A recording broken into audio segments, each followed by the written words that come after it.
नमस्कार बच्चों। आज एक हम बेहतरीन चैप्टर कराते हैं जिसका नाम है capital expenditure and revenue expenditure, capital receipt and revenue receipt. अब बच्चों बहुत ध्यान से समझने की बात है कि इस चैप्टर में ये दो टॉपिक मोस्ट इम्पोर्टेंट है, जिसमें से पहला टॉपिक तो difference between capital expenditure and revenue expenditure. ये तो बच्चों पेपर में आना ही आना है, इसको तो कोई भगवान भी नहीं रोक सकता। तो 3 मार्क्स में आएगा सर। सीए में 6 नंबर में आता है। सर जी सीए में भी आता है? हाँ जी सीए में भी आता है, 6 नंबर में आता है। आप बाय दोगे, कहीं आप इंटरव्यू दे रहे हो, वहां पर पूछ लेता है आपसे कि ये कौन सा खर्चा है, किस नेचर खर्चा है। चलिए मैं आपको बताता हूं बच्चों। चलिए लिखिए बच्चों,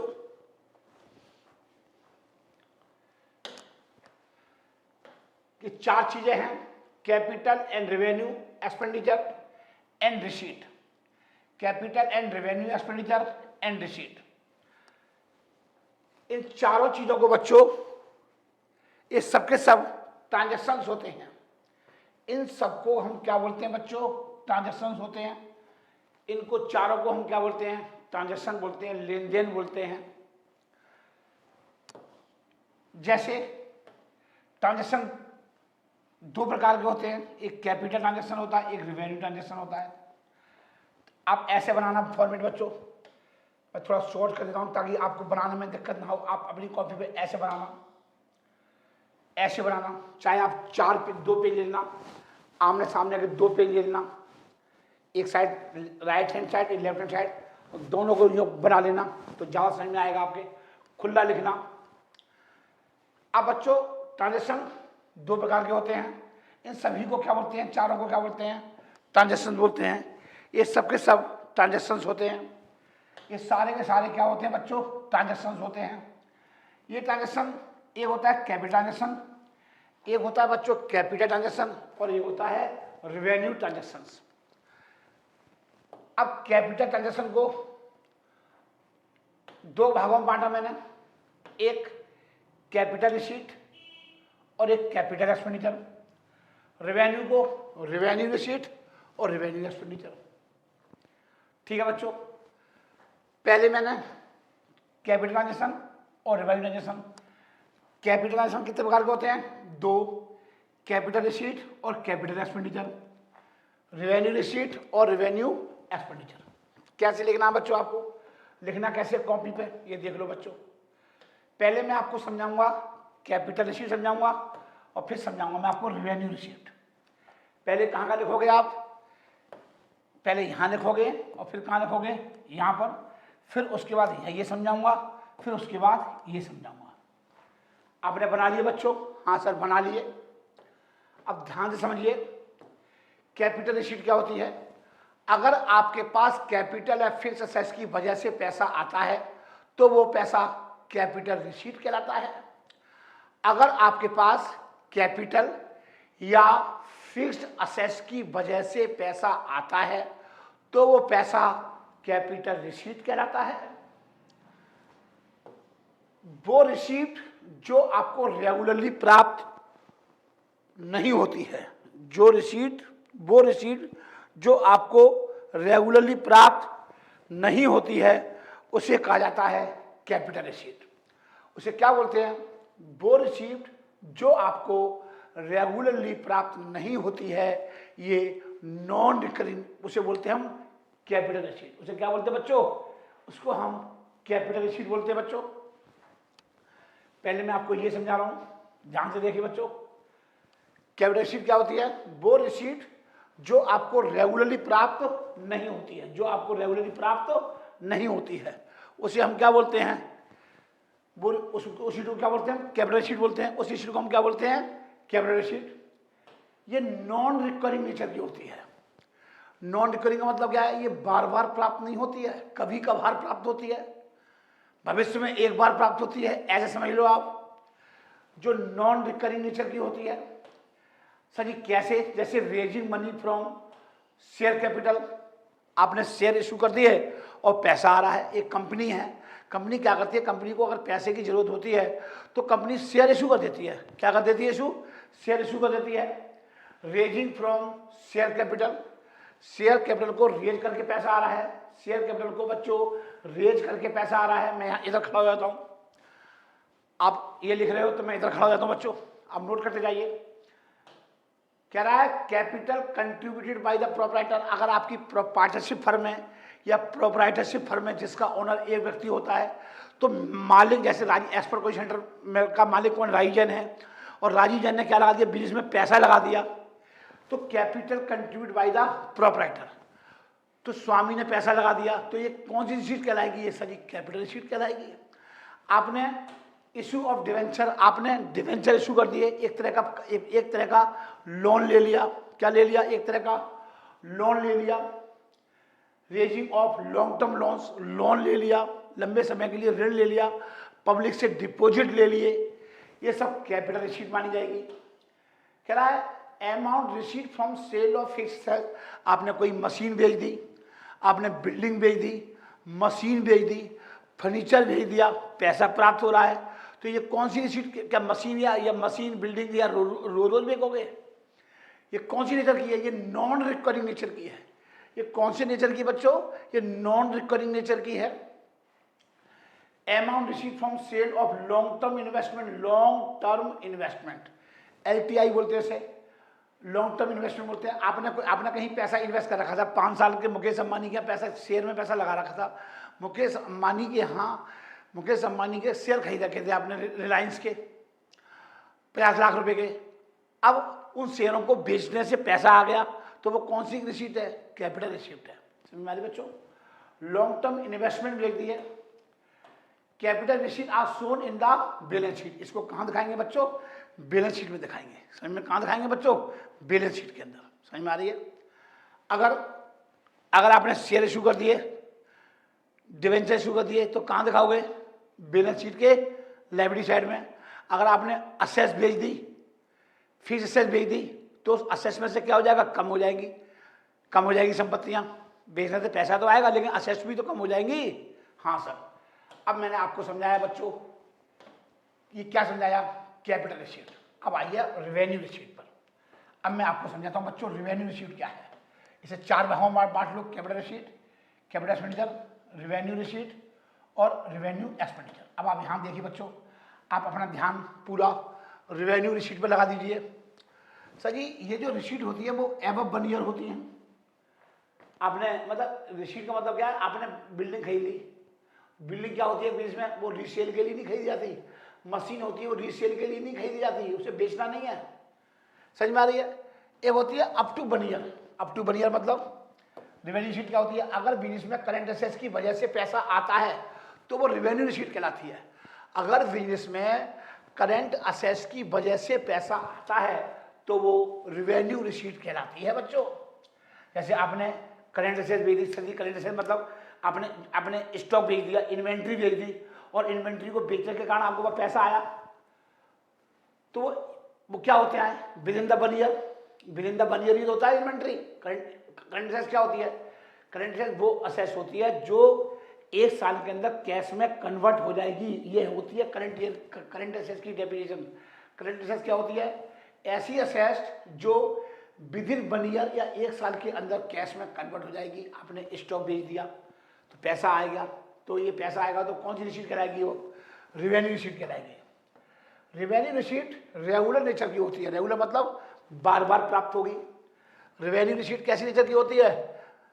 रेवेन्यू रिसीट रेगुलर नेचर की होती है। और ये कौन सी नेचर की होती है? इरेगुलर नेचर की होती है। ये क्या होती है? ये रेगुलर नेचर की नहीं होती है, मतलब इरेगुलर नेचर की होती है। आप लिख लो चाहे कि capital receipt is a irregular receipt, मतलब बार बार प्राप्त नहीं होती, रेगुलर प्राप्त नहीं होती है। और ये क्या होती है? रेगुलर प्राप्त होती है। ये रिकरिंग नेचर की होती है, बार बार मिलेगी, स्टॉक बार बार बिकेगा, डेटर से पैसा आएगा, बार बार आएगा। आपने हजारों व्यक्तियों को माल बेचने का उधार, तो डेटर से पैसा आएगा तो बार बार आएगा। देखो बच्चों एग्जाम्पल देखो, सेल ऑफ इन्वेंट्री। आपने इन्वेंट्री को सेल कर दिया, इन्वेंट्री मतलब स्टॉक बेच दिया। Cash receipt from debtors, debtors से पैसा प्राप्त हो गया। डेटर्स मेरे क्या होते हैं, करंट असेट्स होते हैं। इंटरेस्ट रिसीव्ड, आपने पैसा इन्वेस्ट कर रखा है, आपने बैंक में पैसा एफडी कर रखी है, बैंक आपको ब्याज दे रही है, तो ब्याज तो आपको हर साल मिलेगी, तो वो कौन सी रिसीट है, वो रिवेन्यू रिसीट है। आपने लाभांश डिविडेंड दिया, अरे आपने रिलायंस के शेयर खरीद रखे हैं, रिलायंस में पैसा इन्वेस्ट कर रखा है, तो रिलायंस वाले मुकेश अंबानी आपको क्या देगा, डिविडेंड देगा, मतलब जो प्रॉफिट वो कमाएगा उसमें वो जो हमें देगा वो उसे क्या बोलते हैं, डिविडेंड बोलते हैं। तो डिविडेंड तो आपको हर साल मिलेगा। आपको कोई कमीशन मिल रहा है, फीस मिल रही है, आपको ट्यूशन फीस मेरे पास हर बार आ रही है, हर महीने आ रही है, तो जो फीस जो आ रही है वो क्या, कौन सी रिसीट कहलाएगी, रिवेन्यू रिसीट कहलाएगी। समझ में आ रही बच्चों, ये हो गया। तो आपको मैंने दोनों चीज क्लियर करा दी बच्चों। अब मैंने आपको कैपिटल शीट भी क्लियर करा दी, आप बस उतार लो, आप उतार लो बच्चों, मैं हट जाता हूँ 2 मिनट के लिए, हट जाता हूँ मैं, लो उतार लो आराम से।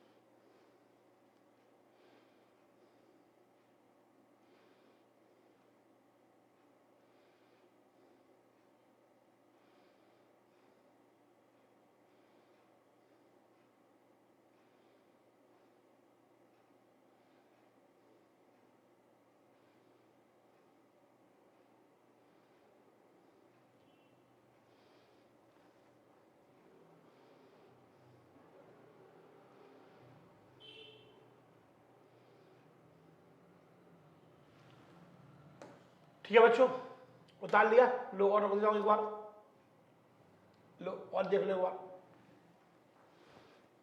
आराम से लिख लो।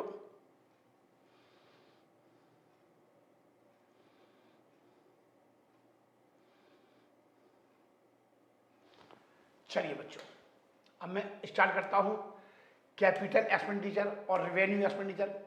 देखिए बच्चों, ये कैपिटल एक्सपेंडिचर क्या होता है, कैपिटल एक्सपेंडिचर क्या होता है, हिंदी में बोलते हैं पूंजीगत खर्चे। इसे बच्चों क्या बोलते हैं, पूंजीगत खर्चे बोलते हैं। पूंजीगत व्यय किसी स्थायी संपत्ति को परचेज करने के लिए किया जाता है। कैपिटल एक्सपेंडिचर किसी स्थायी संपत्ति मतलब फिक्स एसेट्स को परचेज करने के लिए किया जाता है। कैपिटल एक्सपेंडिचर किसी स्थायी संपत्ति मतलब फिक्स एसेट्स को परचेज करने के लिए किया जाता है, पहले समझ लो बच्चों। जबकि रिवेन्यू एक्सपेंडिचर व्यवसाय के दिन प्रतिदिन के संचालन के लिए किए जाते हैं। जबकि रिवेन्यू एक्सपेंडिचर व्यवसाय के दिन प्रतिदिन के संचालन के लिए किए जाते हैं, ऑपरेशन के लिए। व्यवसाय जैसे मैंने कैंटीन में अपने एम्प्लॉय को सैलरी दे दी, कैंटीन में स्टाफ वेलफेयर पे कुछ खर्चा कर दिया, मनोरंजन करा दिया एम्प्लॉय का, क्योंकि काम करने आ रही है, सफाई करने आ रही है, दिन प्रतिदिन के संचालन में किए जाते हैं। समझ में आ रही है? आगे देखो, मैं पहले हिंदी में समझा रहा हूँ। कैपिटल एक्सपेंडिचर और क्या होता है सर जी, पूंजीगत व्यय व्यवसाय की लाभोपार्जन क्षमता में वृद्धि करने के लिए किए जाते हैं, अर्निंग कैपेसिटी में वृद्धि करने के लिए किए जाते हैं। कैपिटल एक्सपेंडिचर व्यवसाय की लाभोपार्जन अर्निंग कैपेसिटी में वृद्धि करने के लिए किए जाते हैं। जबकि रिवेन्यू एक्सपेंडिचर लाभोपार्जन क्षमता को वर्तमान स्तर तक बनाए रखने के लिए किए जाते हैं। जबकि रिवेन्यू एक्सपेंडिचर अर्निंग कैपेसिटी को वर्तमान स्तर तक बनाए रखने के लिए किए जाते हैं। रिवेन्यू एक्सपेंडिचर वर्तमान स्तर तक बनाए रखने के लिए किए जाते हैं। और कैपिटल एक्सपेंडिचर क्या होते हैं बच्चों, पूंजीगत व्ययों से प्राय अनेक वर्षों तक लाभ प्राप्त होता रहता है। कैपिटल एक्सपेंडिचर से अनेक वर्षों तक लाभ प्राप्त होता रहता है। जबकि रिवेन्यू एक्सपेंडिचर से अधिकतम 1 वर्ष तक ही लाभ प्राप्त होता रहता है, 1 वर्ष तक ही। और जबकि कैपिटल एक्सपेंडिचर से अनेक वर्षों तक लाभ प्राप्त होता है, एवं 1 ईयर। समझ में आ रही है? इसको कहाँ दिखाते हैं कैपिटल एक्सपेंडिचर को? कैपिटल एक्सपेंडिचर को बैलेंस शीट में दिखाते हैं, असेट साइड में, और रिवेन्यू एक्सपेंडिचर को ट्रेडिंग अकाउंट में और P&L अकाउंट में दिखाते हैं। बस यही 4 डिफरेंस हैं। मैं इसको एक बार लिखा देता हूँ, जब देखिए मैं आपको लेमन लैंग्वेज में लिखा देता हूँ, एक अपनी लैंग्वेज में, लेमन मतलब अपनी लैंग्वेज में लिखा देता हूँ सर जी जल्दी समझ में आएगा। हाँ जी सर, ये काम बढ़िया कर रहे हो आप अपनी लैंग्वेज में लिखा दो, लिख लीजिए। कैपिटल एक्सपेंडिचर, कोई भी ऐसा एक्सपेंडिचर जो किसी फिक्स्ड असेट्स को परचेज करने के लिए अथवा उसके मूल्य में वृद्धि करने के लिए किया जाता हो, कैपिटल एक्सपेंडिचर कहलाता है। कोई भी ऐसा खर्चा, ऐसा एक्सपेंडिचर जो किसी फिक्स असेट्स को परचेज करने के लिए, जो किसी फिक्स असेट्स को परचेज करने के लिए अथवा उसके मूल्य में वृद्धि करने के लिए किया जाता है, कैपिटल एक्सपेंडिचर कहलाता है। कैपिटल एक्सपेंडिचर कहलाता है क्योंकि कैपिटल एक्सपेंडिचर से अनेक वर्षों तक लाभ प्राप्त होता रहेगा। कैपिटल एक्सपेंडिचर से आपने एक मशीन लगा ली तो क्या मशीन आप बार बार खरीदोगे? एक बार लगा दी छुट्टी। डिजिटल बोर्ड लगा लिया, क्या बार बार खरीदोगे? वीडियो कैनन का एक कैमरा खरीद लिया, वीडियो कैमरा खरीद लिया, क्या हर साल खरीदोगे? तो ये क्या है? ये सही फिक्स्ड असेट है। कैनन कैमरा, कंप्यूटर खरीदा, लैपटॉप खरीदा, लाइटें खरीदी, डिजिटल बोर्ड खरीदा, ये फर्नीचर बनवाया, ये क्या है? ये सही कैपिटल एक्सपेंडिचर है। तो देखो एक बार दोबारा देखो बच्चों, आप नोट भी करते जाओ। कोई भी ऐसा खर्चा, एक्सपेंडिचर, खर्चा मतलब एक्सपेंडिचर जो किसी फिक्स असेट्स को परचेज करने के लिए अथवा उसके मूल्य में वृद्धि करने के लिए किया गया हो, कैपिटल एक्सपेंडिचर कहलाता है क्योंकि कैपिटल एक्सपेंडिचर से अनेक वर्षों तक लाभ प्राप्त होता रहेगा। सर जी एग्जाम्पल समझा दो। हाँ जी, परचेज ऑफ फिक्स असेट्स मतलब आपने कोई लैंड खरीद ली, बिल्डिंग खरीद ली, फर्नीचर खरीद लिया, डिजिटल बोर्ड खरीद लिया, कैमरा खरीद लिया कैनन का, आपने कंप्यूटर खरीद लिया, फर्नीचर खरीद लिया, फर्नीचर लगवा दिया आपने, तो सब ये क्या फिक्स एसेट है। Purchase of fix asset, digital board इसका एग्जांपल है आपके सामने। Any expenditure on fix asset which increase profit, कह रहा है फिक्स एसेट पर कोई भी खर्चा किया गया जो मेरे प्रॉफिट को बढ़ा दे, जो मेरे प्रॉफिट को बढ़ा दे। एनी एक्सपेंडिचर, बहुत इंपॉर्टेंट पॉइंट है मेरे बच्चे, any expenditure on fix asset which increase profit, जो मेरे प्रॉफिट को बढ़ा दे। आप फिक्स एसेट्स पर कोई खर्चा कर रहे हो जिससे आपका प्रॉफिट बढ़ जाता है, ऐसा खर्चा कैपिटल एक्सपेंडिचर कहलाता है। ऐसा खर्चा क्या कहलाता है? फिर कैपिटल एक्सपेंडिचर कहलाता है। नहीं आई समझ में? आप फिक्स एसेट्स पर कोई ऐसा खर्चा कर रहे हो जिससे आपका प्रॉफिट बढ़ जाता हो। प्रॉफिट क्या हो जाता हो बच्चों? बढ़ जाता हो, बढ़ जाता हो। ऐसा खर्चा कैपिटल एक्सपेंडिचर कहलाता है। इसको बाइफरकेट करना है, इसको दो भागों में बांट दिया। कब प्रॉफिट बढ़ जाता है? मैंने क्या बोला कि कोई भी आप फिक्स एसेट्स पर कोई खर्चा कर रहे हो जिससे आपका प्रॉफिट बढ़ जाता है, ऐसा खर्चा कैपिटल एक्सपेंडिचर कहलाता है। जैसे एफिशिएंसी इंक्रीज, आपने क्या कर दिया? आपने एफिशिएंसी बढ़वा दी, कार्य क्षमता बढ़वा दी मशीन की, एफिशिएंसी इंक्रीज करा दी, या रिड्यूस कॉस्ट ऑफ ऑपरेशन, या आपने क्या कर दिया बच्चों? ऑपरेशन की कॉस्ट बढ़ा दी। क्या बढ़ा दी? ऑपरेशन की कॉस्ट बढ़ा दी। समझ में आ रही बच्चों? ये होता है efficiency increase and reduce cost of operation. ये दो इसके एग्जाम्पल हैं बच्चों। बच्चों आपकी दिक्कत यहां आ रही होगी, सर जी इसका मतलब क्या है कि reduce the cost of operation. आपको दिक्कत सर जी यहां आ रही होगी। बच्चों जरा समझ लो कि reduce the cost of operation का मतलब क्या है। बहुत ध्यान से समझना बच्चों। मतलब मैंने मशीन के कि मैं कोई ऐसा मोटर लगवा दी, मैंने मशीन के अंदर कोई एक ऐसी मोटर फिट करा दी जिससे मेरी बिजली की कॉस्ट कम हो गई। पहले बिजली का बिल 10,000 रुपये आता था मोटर लगवाने से पहले, अब उसमें नई टेक्नोलॉजी की मोटर लगवा दी तो वो यूनिट कम फूक रही है। मतलब अब 60,000 रुपये का यूनिट बिजली का खर्चा जा रहा है तो 3,000 रुपये का मेरा प्रॉफिट हो गया या नहीं हो गया? तो वही दिखाया reduce the cost of operation, operation की कॉस्ट कम हो जाए तो वो क्या है? हमारा प्रॉफिट बढ़ गया।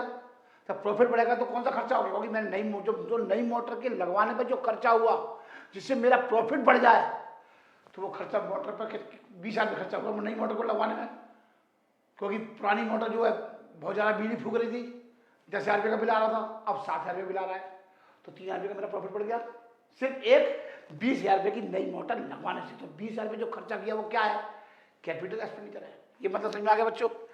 आगे समझिए बच्चों, क्या होता है, पहले मशीन की 10 यूनिट रॉ मटेरियल डालते थे। पहले मशीन में हम, या आप ऐसे समझ लो, पहले मशीन में हम 10 यूनिट रॉ मटेरियल डालते थे, कच्चा माल। एक मशीन है तो हमने उठा के 10 यूनिट डाल दी, उस पर प्रोसेस हो रहा है, तो उस प्रोसेस के दौरान 1 यूनिट हमारी वेस्ट हो जाती थी। अब मैंने कोई ऐसी नई टेक्नोलॉजी का उसका इंटरनल पार्ट कोई चेंज करा दिया, उस इंटरनल पार्ट को चेंज कराने में मेरे 50,000 रुपये का खर्चा हो गया। अब मैं 10 यूनिट डाल रहा हूँ तो 10 की 10 यूनिट मेरी फिनिश गुड्स बन जा रही है, तैयार माल बन जा रही है, फिनिश गुड्स माल बन जा रही है, तैयार माल बन जा रहा है, मतलब 1 यूनिट भी अब मेरा वेस्टेज नहीं हो रहा। तो जब मेरा 1 यूनिट वेस्टेज नहीं हो रहा, तो पहले क्या हो जाता, मेरा 1 यूनिट वेस्टेज जाता था, तो मेरा क्या हो गया, मेरा इससे क्या हो जाएगा सर जी, मेरा ऑपरेशन की कॉस्ट कम हो जाएगी, मेरा प्रॉफिट बढ़ जाएगा। हाँ सर ये भी बात है, समझ में आ रही बच्चों। ये सब किसके एग्जाम मिलते हैं, रिड्यूस कॉस्ट ऑफ ऑपरेशन या एफिशिएंसी क्या कर दी मैंने, इंक्रीज कर दी। मेरा ऑपरेशन की कॉस्ट क्या को रिड्यूस कर रहा है, इसकी वजह से मेरा प्रॉफिट बढ़ रहा है, और ये खर्चा क्या कहलाएगा, कैपिटल एक्सपेंडिचर। आप कोई इंटरनल पार्ट चेंज करा देते हो मशीन के अंदर, या कोई नई मोटर लगा देते हो नई टेक्नोलॉजी की, जिससे उस जो मोटर पे जो खर्चे किए जा रहे हैं या इंटरनल पार्ट पे जो खर्चे किए जा रहे हैं, उस खर्चे के वजह से मेरा प्रॉफिट इंक्रीज हो जाता हो, तो वो क्या कहलाएगा, कैपिटल एक्सपेंडिचर। अब आया रिवेन्यू एक्सपेंडिचर। रिवेन्यू एक्सपेंडिचर क्या होते हैं, मैंने बताया था आपको, ध्यान सुनिए। रिवेन्यू एक्सपेंडिचर क्या कहता है, अप टू 1 ईयर, मतलब expensive which provided benefit for 1 accounting year only. जैसे मैंने किसी अकाउंटेंट को सैलरी दी 1 साल की, तो काम खत्म। अब ये सुना कि एक बार सैलरी दी तो पूरी जिंदगी काम करता रहेगा अकाउंटेंट, तो मैंने उसका 1 साल बेनिफिट लिया, उससे सैलरी दी, उसका काम खत्म। मैंने सैलरी दी, बेनिफिट लिया, काम खत्म। जो सैलरी दी वो क्या कहलाएगा, रिवेन्यू एक्सपेंडिचर, क्योंकि उसका लाभ मुझे कम मिला 1 साल तक। तो कह रहा है कि अप टू 1 ईयर, मतलब expenditure which provide benefit for 1 accounting year only, up to 1 year only, जिसका लाभ कब तक मिलेगा, सिर्फ 1 साल तक। जैसे रिपेयर एंड मेंटेनेंस, आपने कोई रिपेयर करा दी, आपने कोई मेंटेनेंस पे कुछ खर्च कर दिया, कूलर की मोटर फूक गई, मोटर ठीक करा दी, क्या उसकी कूलर की हवा बढ़ाने की क्षमता बढ़ गई, क्या मेरे कोचिंग सेंटर बच्चे बढ़ गए उस हवा से, उसको मोटर फूक गई, ठीक करा दिया। बल्ब फ्यूज हो गया, उसे बुला के नया बल्ब लगा दिया, क्या उससे बच्चे बढ़ जाएंगे, हाँ सर ये तो है। तो कौन सा खर्चा है ये, रिवेन्यू एक्सपेंडिचर। बल्ब लगवाना इधर रिवेन्यू एक्सपेंडिचर, क्योंकि उस बच्चों को पढ़ाने के लिए वो मेरी जरूरत है, बगैर लाइट के बच्चे पढ़ ही नहीं सकते। जैसे मैं मार्कर से पढ़ाता हूँ तो इंक बार बार खर्च हो रही है, तो इंक पर मार्कर पर जो खर्चा हो रहा है रेवेन्यू एक्सपेंडिचर बार बार होगा। रिपेयर कह रहा है, मैंने मरम्मत करा दी, सैलरी, इलेक्ट्रिसिटी, बिजली का बिल दे दिया, बिजली का बिल बच्चे कैसे पढ़ेंगे, गर्मी इतनी हो रही है, पहली गर्मी इतनी हो रही है, लो जी लो। चलिए इलेक्ट्रिसिटी एक्सपेंडिचर जिसका बेनिफिट आपको सिर्फ 1 साल तक मिले, ये खर्चा आपको बार बार करना पड़ेगा। ये खर्चा कैसे करना पड़ेगा, बिजली का बिल हर महीने देना पड़ेगा। ये नहीं है कि एक बार बिजली का बिल दे दिया पूरी जिंदगी की छुट्टी, समझ में आ रही है। तो मैंने वही तो लिखा है मैंने आपको कि जिसका बेनिफिट आपको सिर्फ 1 साल तक ही मिलेगा, ये खर्चा आपको बार बार करना पड़ेगा। रेगुलर नेचर का होता है, रिकरिंग नेचर का होता है। कैसे नेचर का होता है बच्चों, रिकरिंग नेचर का होता है। कैसे नेचर का होता है बच्चों, रिकरिंग नेचर का होता है। जैसे रिपेयर एंड मेंटेनेंस पर खर्च कर दिया, सैलरी दे दी, बिजली का बिल दे दिया, ये खर्चा बेटा आपको बार बार करना पड़ेगा। रेगुलर नेचर का होता है, रिकरिंग नेचर का होता है।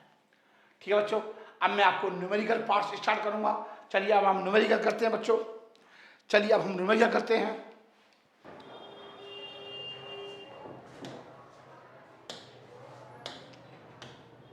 चलिए बच्चों, अब हम आज आपको न्यूमेरिकल्स कराएंगे।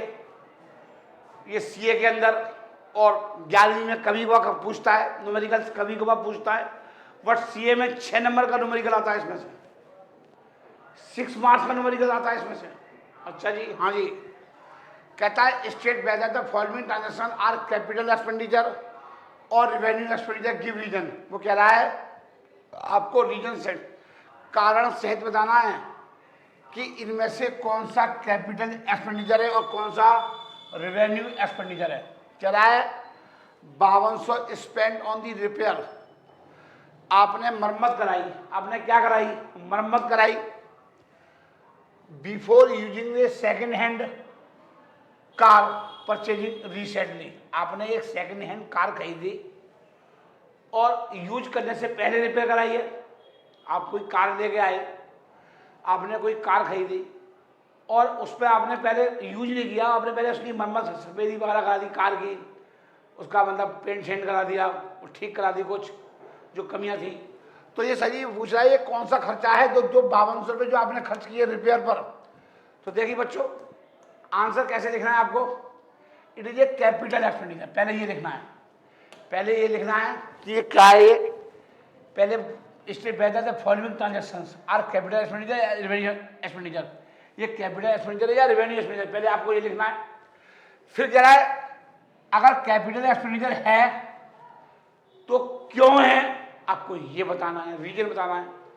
तो पहले तो आपको ये लिखना है कि भाई कौन सा खर्चा है, सॉरी पहले तो आपको ये पूछा है कि कौन सा खर्चा है, तो आपने आंसर क्या दिया, this is a capital expenditure, it is a capital expenditure and will be debited to car account, क्योंकि कैपिटल एक्सपेंडिचर है तो कार अकाउंट को डेबिट करना पड़ेगा। मेरे पास कार आ रही है, रिपेयर को मैं डेबिट नहीं करूंगा क्योंकि खर्चा नहीं है, ये रेवेन्यू एक्सपेंडिचर नहीं है।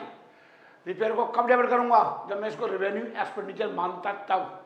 लेकिन मैंने क्या माना है, इसे कैपिटल एक्सपेंडिचर माना है, इसे मैंने अपनी संपत्ति मानी है और संपत्ति को कहाँ दिखाऊंगा, बैलेंस शीट के अंदर दिखाऊंगा।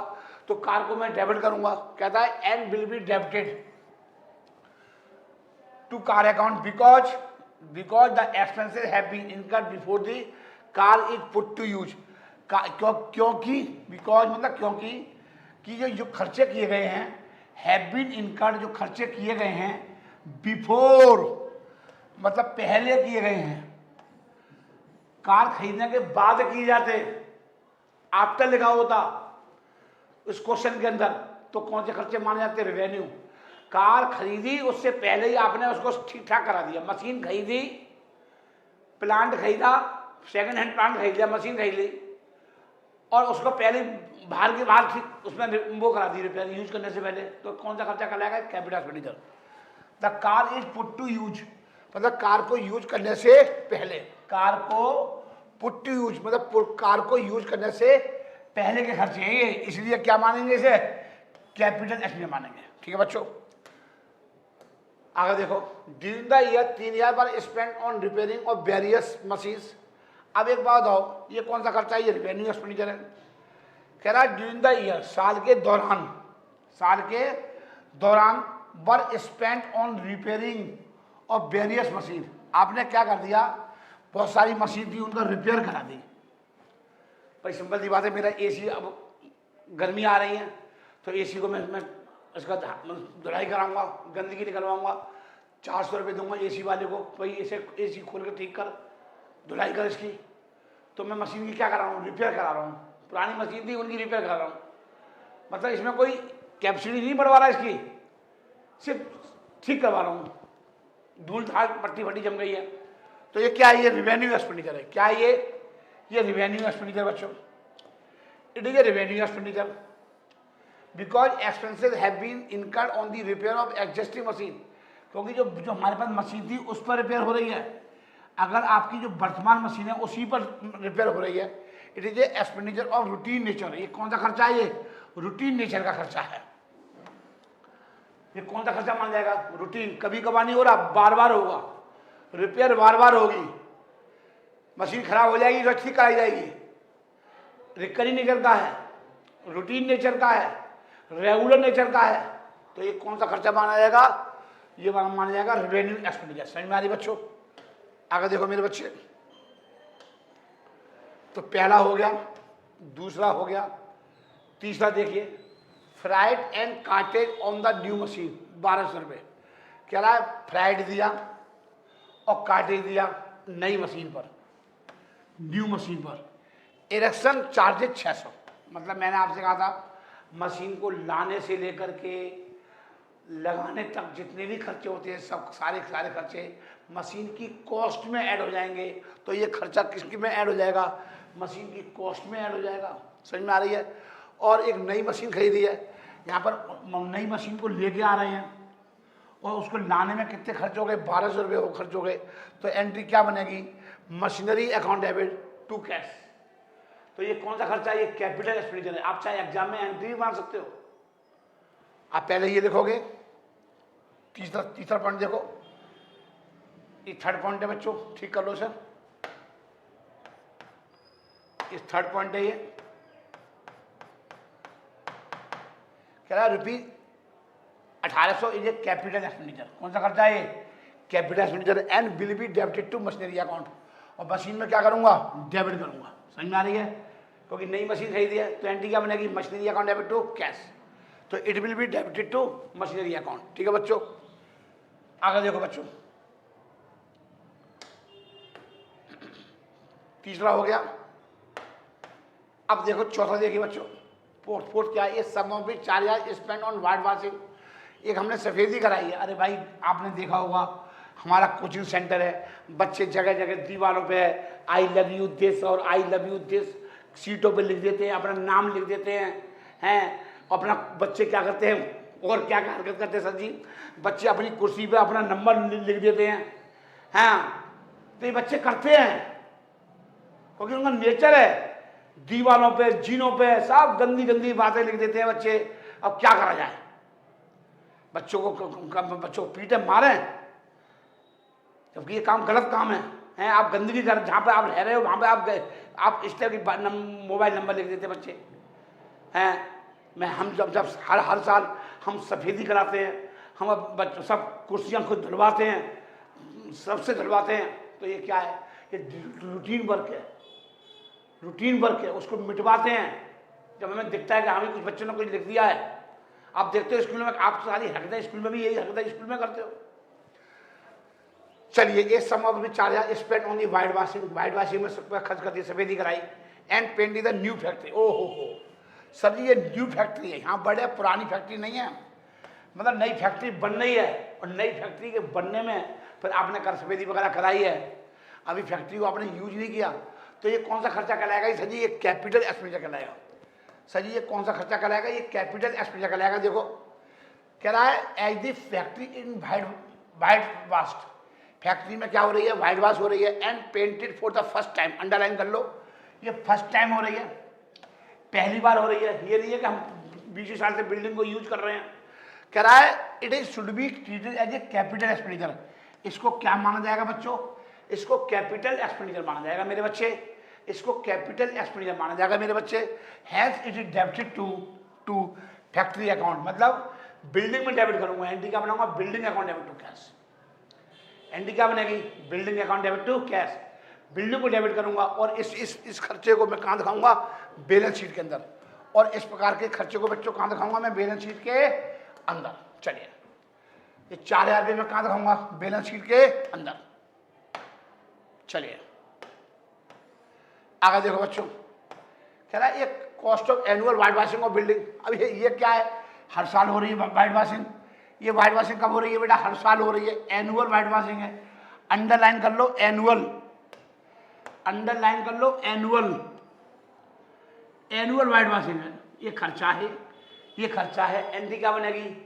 Repair account debit to cash, repair account debit to cash. हालांकि आपसे एंट्री पूछी नहीं तो आप बनाना मत, ठीक है? ठीक है, पर आप एंट्री से समझ जाना कि अब आप खर्चे को डेबिट कर रहे हैं। रेवेन्यू एक्सपेंडिचर होता है, उसको हम क्या करते हैं? डेबिट करते हैं, क्योंकि वो खर्चा कहाँ ट्रांसफर किया जाता है? P&L अकाउंट में जाता है।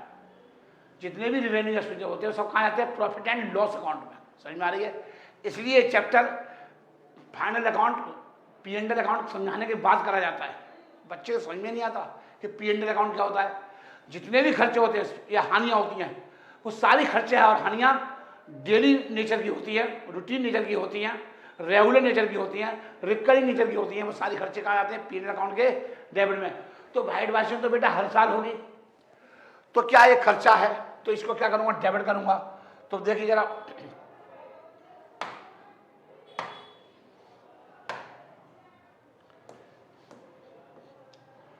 देखिए बच्चों, कह रहा है it is a revenue expenditure. ये कौन सा खर्चा है बच्चों, ये रेवेन्यू एक्सपेंडिचर है, because it is a normal and regular expenditure. ये कैसा खर्चा है, नॉर्मल खर्चा है और रेगुलर नेचर का खर्चा है।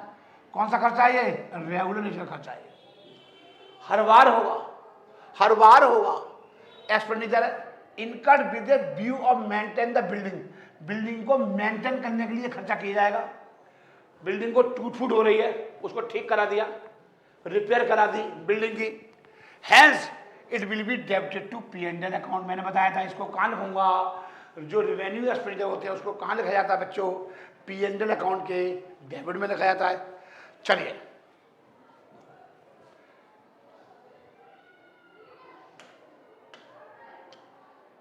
ये हो गया। कह रहा है fire insurance premium bye paid on 1 July 2020 for full 1 year 2400 रुपये। क्या कह रहा है, fire insurance premium was paid on 1 July 2020 for full 1 year 2400 रुपये। क्या कह रहा है, मतलब बीमे का आपने पेमेंट कर दिया, कब पेमेंट किया, 1 जुलाई 2020 को फॉर फुल 1 ईयर, 1 साल के लिए आपने बीमा 1 साल का पेमेंट कर दिया। बच्चों यार जब समझना जरा, पॉइंट बहुत अच्छा है, ये आगे भी आपके काम आएगा, इसलिए हालांकि मैंने आपको समझा रखा है, एक बार फिर समझ लो क्या दिक्कत आ रही है। एक बात बताओ बच्चों, ये आपका ईयर है, मैंने आपको पहले भी समझा रखा है, दोबारा समझ लो, कोई दिक्कत नहीं, मेरे को दिक्कत आती ही नहीं है। 1/4/2020 से आपका स्टार्ट होगा, साल का एंड कब होगा बच्चों, 31/3/2021 को होगा एंड। 12 महीने हो गए, हाँ जी सर, 12 महीने के साल को हम क्या बोलते हैं, अकाउंटिंग ईयर बोलते हैं बच्चों। अब आपने क्या किया, बिल्डिंग का बीमा करा दिया, इंश्योरेंस प्रीमियम करा दिया, आपने बिल्डिंग का क्या करा लिया बच्चों, आपने बिल्डिंग का बीमा करा लिया, आपने बिल्डिंग का क्या करा लिया बच्चों, बीमा करा लिया। लेकिन ये बीमा कब कराया, 1 जुलाई को कराया, यहां पे कराया 1/7/2020 को कराया, और बीमे वाले को 2400 रुपये दिए, फुल 1 ईयर के, 1 साल के फुल बने। बीमे का पेमेंट बेटा हमेशा 1 साल का होता है, ये बात ध्यान रखना, फुल 1 ईयर का, तो 2400 रुपये। इसका मतलब मैंने पेमेंट कितना कर दिया, 12 महीने का पेमेंट कर दिया, तो एक महीने कितना हो गया, 12 दूनी 2400 रुपये, 200 रुपये पर मंथ हो गया, 200 रुपये पर मंथ हो गया, ठीक है बच्चों। और बुक्स कब बंद होती है, 31 मार्च को। एक बात बताओ, मैंने आपको एक बात बताई थी, जिस साल का खर्चा होता है उसी साल में बुक किया जाएगा, जिस साल का खर्चा होता है उसी साल में बुक किया जाएगा। तो 1 जुलाई से जुलाई, अगस्त, सितंबर, अक्टूबर, नवंबर, दिसंबर, जनवरी, फरवरी, मार्च, तो इस साल का खर्चा कितना हो गया, 9 महीने का। तो 9 महीने खर्चे कितने हो गए, 2 9 18, 1800 रुपये तो खर्चे इस साल के हो गए। ये 1800 रुपये क्या माने जाएंगे बच्चों, रेवेन्यू एक्सपेंडिचर, ये रेवेन्यू एक्सपेंडिचर माने जाएंगे। और जो अब बच्चे, अब आपने पेमेंट कब तक कर दिया, क्योंकि बीमा पे पेमेंट किया था आपने 12 महीने का, मतलब पेमेंट कब तक किया, अगली साल का भी कर दिया आपने 30 जून तक का पेमेंट कर दिया, मतलब 12 महीने कब पूरे होंगे, अगर आप 1 जुलाई से लेकर के 12 महीने काउंट करोगे तो कब पूरे होंगे, 30 जून 2021 को। जरा काउंट कर लो अपने हाथ से, 9 महीने यहाँ तक बैठते हैं, 3 महीने और जोड़ दो, अप्रैल, मई और जून। आपने जून तक का पेमेंट कर दिया, अप्रैल, मई और जून, अप्रैल का पेमेंट कर दिया, मई का कर दिया और जून का कर दिया, 3 महीने का कर दिया, 3 महीने का कर दिया, समझ में आ रही है। तो इसका मतलब है 2 3 6, तो 600 रुपये क्या हो गए, प्रीपेड हो गए, एडवांस दे दिया। तो इस साल का खर्चा कितना हो गया, 1800, और 600 कब का खर्चा हुआ, अगली साल का। 600 रुपये कब का होगा बच्चों, अगली साल का। तो मैं इस साल के P&L अकाउंट में कितने दिखाऊंगा, इस साल के P&L अकाउंट में कितने दिखाऊंगा, 20-21 में दिखाऊंगा, 20-21 में दिखाऊंगा P&L अकाउंट में 1800 रुपये, समझ में आ रही है। और ये खर्चा कब का है, ये अगली साल का है। और इस 600 रुपये को कहाँ दिखाऊंगा, बैलेंस शीट के इसको कहाँ दिखाऊंगा बच्चों? तो 600 रुपये जो आपने एडवांस दे दिया, दिया कब है? इस साल दिया। दिया कब है? दिया तो आपने 21 में है ना एडवांस। कब के लिए? अगले साल के लिए, 21-22 के लिए दिया एडवांस 600 रुपये। तो दिया तो आपने इस साल। तो इस साल की जो बैलेंस शीट बनेगी 31/3/2021 को बैलेंस शीट बनेगी, वो 600 रुपये क्या दिखाऊंगा? प्रीपेड के नाम से दिखाऊंगा, प्रीपेड इंश्योरेंस के नाम से दिखाऊंगा बैलेंस शीट के अंदर, असेट साइड में। कहाँ दिखाऊंगा? बैलेंस शीट में, असेट साइड में। ये मतलब बच्चों, अब ध्यान से समझना बच्चों। अब इसी बात को मैंने आपको यहां समझाने की कोशिश की है। कह रहा है fire premium amounted to 1800 from 1 July 2020 to 31 March की ये रेवेन्यू एक्सपेंडिचर। क्या माना जाएगा? ये रेवेन्यू एक्सपेंडिचर माना जाएगा। रेवेन्यू एक्सपेंडिचर का मतलब वो वाला खर्चा जो पीएनएल अकाउंट के डेबिट में आएगा, वो होता है revenue expenditure. And 600 that is 600 from 1 April to 30 June. बताया था मैंने आपको, दो दिया 600 3 महीने का। ये प्रीपेड एक्सपेंसेस क्या माना जाएगा? वो प्रीपेड एक्सपेंसेस माना जाएगा। And will be charge to next revenue, next year. और वो अगले साल के लिए क्या माना जाएगा? वो खर्चा कब का माना जाएगा? अगले साल का। नेक्स्ट ईयर का रेवेन्यू एक्सपेंडिचर माना जाएगा। नेक्स्ट ईयर का क्या माना जाएगा? रेवेन्यू एक्सपेंडिचर माना जाएगा।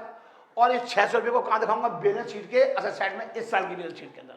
समझ में आ रही बच्चों? इस साल की बैलेंस शीट के अंदर। चलिए आगे देखो,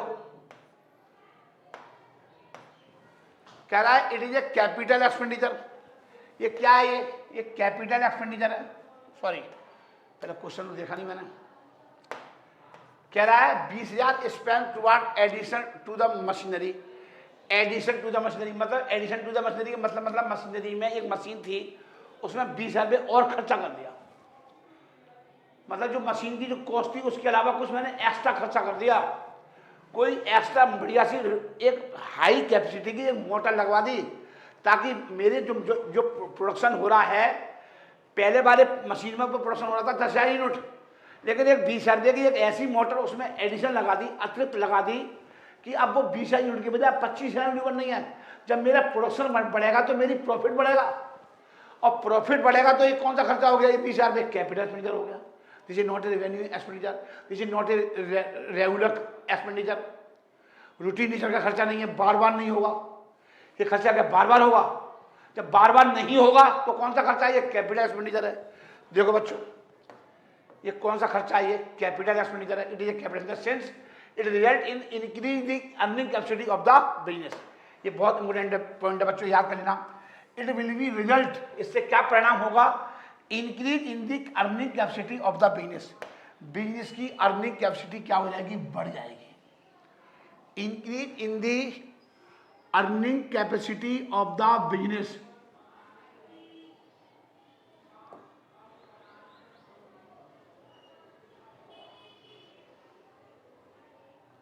ठीक है,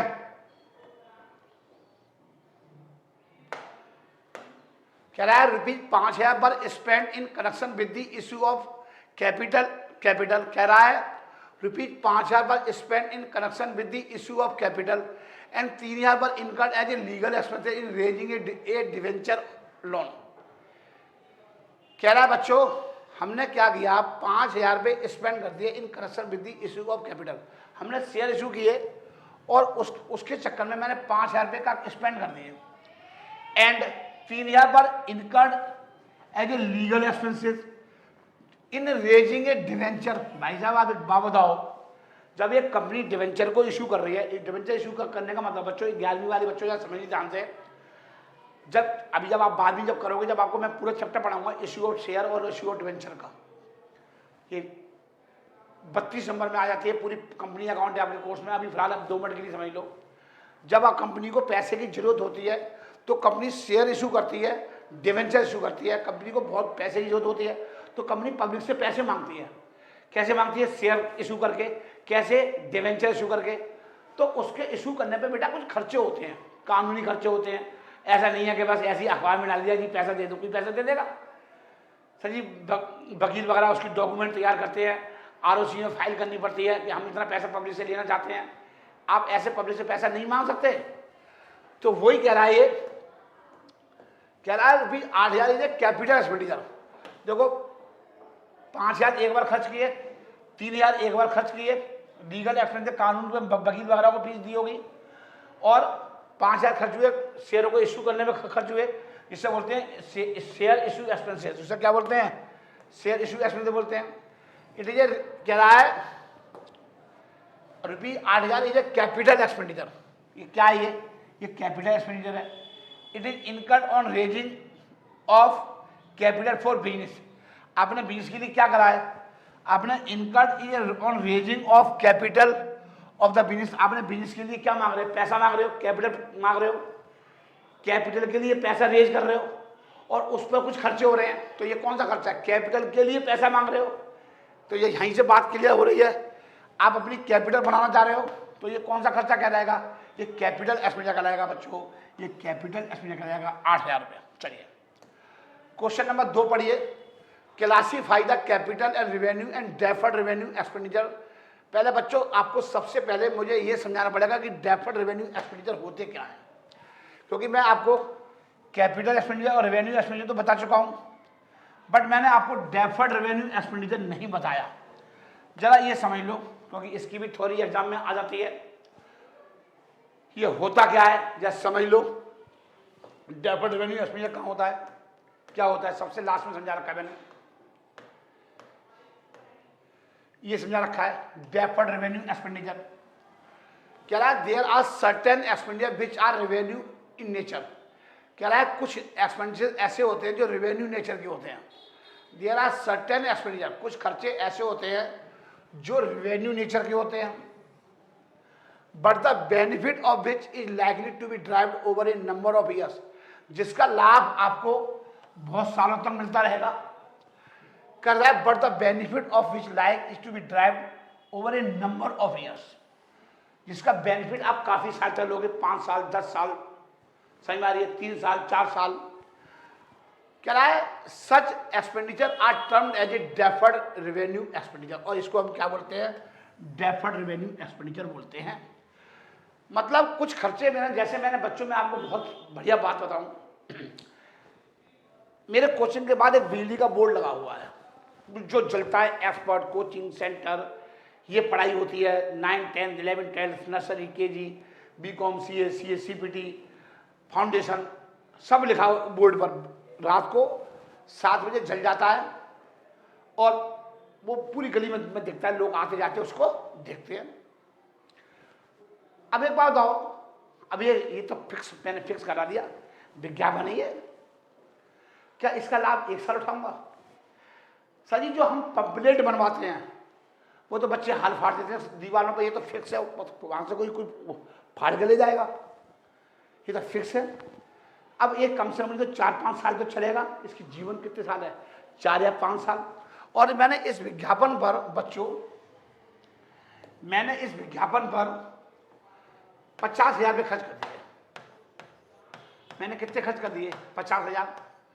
और मैंने मान लिया कि भाई ये 5 साल तक तो मैं इसका बेनिफिट उठाऊंगा, 5 साल तक इसका बेनिफिट उठाऊंगा इस बोर्ड का। तो एक बात बताओ, तो मैं 10,000 रुपये हर साल खर्चे ट्रांसफर करूंगा। मैंने इस साल लगवाया, 20-21 में लगवाया मान लिया, तो 20-21 में खर्चे कितने डालूंगा मैं? 10,000 रुपये। 10,000 रुपये क्या माना जाएगा? Revenue expenditure. और बच्चे कितने? 40,000 रुपये कहाँ दिखाऊंगा? बैलेंस शीट के असेट साइड में। बैलेंस शीट के असेट साइड में दिखाऊंगा एडवर्टाइजमेंट सस्पेंस के नाम से 40,000 रुपये। अब ये कब की बैलेंस शीट में? 20-21 की, जब बनेगी 31 मार्च 21 को। ऐसे ही जब 21-22 आएगा फिर 10,000 ट्रांसफर करूंगा P&L अकाउंट में, और फिर कितने दिखाऊंगा? 30,000 कहाँ दिखाऊंगा? 21-22 की बैलेंस शीट में। तो इसका मतलब है हर साल मैं आपको 10,000 रुपये P&L अकाउंट में ट्रांसफर करता रहूंगा। ये कह रहा है ये डेफर्ड करना, अपने खर्चों को एक साथ इकट्ठा ना डाल करके 50,000 रुपये एक साथ P&L अकाउंट में ना डाल करके धीरे धीरे डेफर्ड कर दिया, क्योंकि मैं इसका लाभ 5 साल तक उठाऊंगा इस विज्ञापन का, ये मतलब है इसका। तो 5 साल तक लाभ उठाऊंगा, तो 5 साल के खर्चे मानो ना, तो आप खर्चे भी तो 5 साल के मानो बच्चे। जब आप लाभ 5 साल तक उठाओगे तो 5 साल के P&L अकाउंट में आएगा। हर साल 10,000 रुपये ट्रांसफर करते रहो, यही कहा है देखो मैंने। There are certain expenditure which are revenue in nature. ये कौन से नेचर का होता है? रेवेन्यू नेचर का होता है। But the benefit of such likely to be derive over a number of years, लेकिन इसका लाभ आपको बहुत साल तक मिलता रहेगा। कहता है such expenditure are termed as a deferred revenue expenditure. The benefit of such expenditure generally last between 3 to 7 years. मतलब जनरली क्या माना जाता है भाई 3 से लेकर के 7 साल तक बेनिफिट हम उठाएंगे। As such the whole of such expenditure is not debited to P&L account. कह रहा है ये सारे खर्चे 50 के 50,000 खर्चे, कह रहा है the whole of such expenditure मतलब 50,000 is not debited to P&L account. P&L account में डेबिट नहीं करेंगे, ये कह रहा है। ये पूरे के पूरे 50,000 रुपये P&L अकाउंट में डेबिट नहीं करेंगे। Account of current year but spread over the years for which benefit is likely to be of last. मतलब इसका बेनिफिट कब तक मिलता रहेगा? 5 साल तक। तो कह रहा है कि बाकी अब 20-21 में क्या करूंगा? 20-21 में मैंने कराई है तो 10,000 रुपये कहाँ डालूंगा? P&L अकाउंट में, और 40,000 कहाँ लिखूंगा? बैलेंस शीट के असेट साइड में। फिर अगली साल फिर 10,000, फिर 30,000 रुपये कहाँ लिखूंगा? बैलेंस शीट के अंदर। फिर उससे भी अगली साल 10,000 रुपये फिर लिखूंगा P&L अकाउंट में। फिर कितने रह गए? 20, फिर 10,000, फिर कितने रह गए? 10। फिर लास्ट ईयर में क्या करूंगा? 10,000 रुपये कहाँ जाएंगे? P&L अकाउंट में। फिर क्या हो जाएगा? बैलेंस क्या हो जाएगा? 0 हो जाएगा। 5 साल के बाद बैलेंस शीट के अंदर नहीं आएगा। यही कह रहा है। कह रहा है just only a part of such expenditure is taken to, कह रहा है ओनली, कह रहा है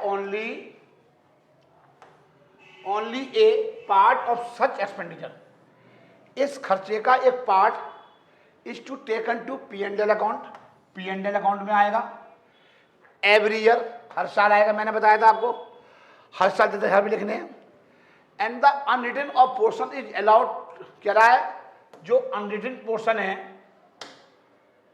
जो अनरिटन पोर्शन है, जो अनरिटन पोर्शन मतलब जो अभी आपने नहीं लिखा, कितने लिखे? 40,000 रुपये, is allowed to stand on the asset side of the balance sheet. मैंने बताया था अभी आपको, वो कहाँ लिखा जाएगा?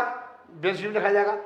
फॉर एग्जाम्पल, अब इस एग्जाम्पल देखो बच्चों, for example a firm spent a huge amount of 2 lakh on advertisement to introduce a new product in the market. मतलब ये कंपनी जो है 2 लाख रुपये खर्च करना चाहती है मार्केट के अंदर। कहाँ खर्च करना चाहती है? मार्केट को, कि नया प्रोडक्ट लॉन्च करना है, क्योंकि क्या करना है? नया प्रोडक्ट लॉन्च करना। कह रहा है ये फर्म स्पेंड ए ह्यूज अमाउंट, बहुत बड़ा अमाउंट खर्च किया, 2 लाख रुपये काय में खर्च किया? एडवर्टाइजमेंट में। To introduce a new product, एक नए प्रोडक्ट को मार्केट में लाना चाहती है। एंड इट इज,